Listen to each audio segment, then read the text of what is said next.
നമുക്കിന്നേ നല്ലൊരു മാങ്ങക്കറി ഉണ്ടാക്കാം. ഒരു അങ്കമാലി സ്പെഷ്യൽ മാങ്ങക്കറിയാണ് നമ്മൾ ഉണ്ടാക്കാൻ പോകുന്നത്.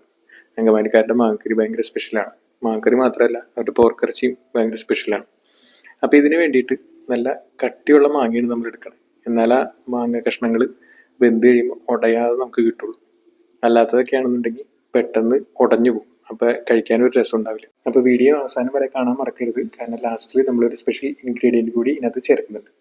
അപ്പോൾ അരിഞ്ഞു വെച്ചിരിക്കുന്ന സവാള, പച്ചമുളക്, ഇഞ്ചി, പിന്നെ 2 തണ്ട് വേപ്പില, പിന്നെ ആവശ്യത്തിന് ഉപ്പ്, മുളക് പൊടി, മല്ലിപ്പൊടി, മഞ്ഞൾപ്പൊടി, ഇത്രയും സാധനങ്ങൾ വിനാഗിരിയും വെളിച്ചെണ്ണയും കൂടി ചേർത്ത് നമുക്ക് നന്നായി തിരുമ്മി യോജിപ്പിക്കാം. അപ്പോൾ വെളിച്ചെണ്ണ നല്ല ശുദ്ധമായ ബിയാസിൻ്റെ വെളിച്ചെണ്ണയാണ് നമ്മൾ എടുക്കണത്. അപ്പോൾ അതുകൊണ്ട് അതിൻ്റെ ഒരു ടേസ്റ്റ് പ്രത്യേകം ഉണ്ടാവും.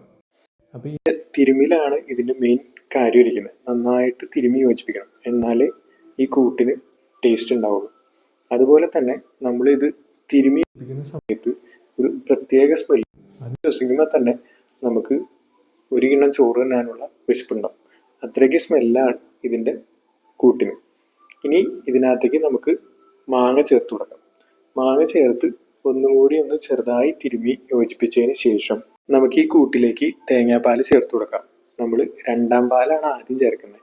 1ാം പാൽ നമ്മൾ അവസാനമാണ് ചേർക്കുക.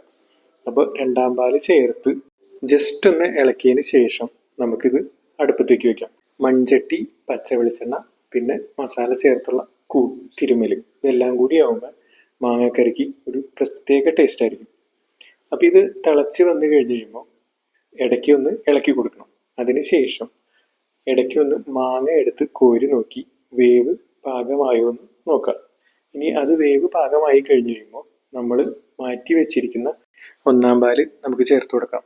1ാം പാൽ ചേർത്തതിന് ശേഷം ഒരുപാട് വേവാൻ നിൽക്കണ്ട.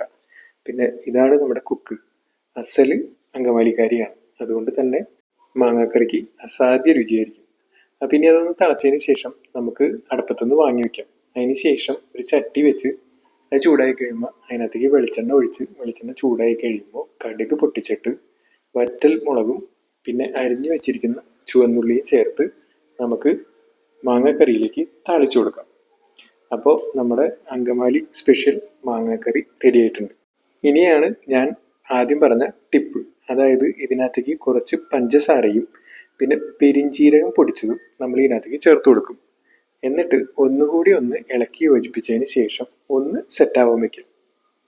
അത് സെറ്റായി കഴിഞ്ഞ് കഴിയുമ്പോൾ നമ്മുടെ സ്പെഷ്യൽ അങ്കമാലി മാങ്ങാക്കറി റെഡി ആയിട്ടുണ്ട്. ഇനി നമുക്ക് എൻജോയ് ചെയ്യാം.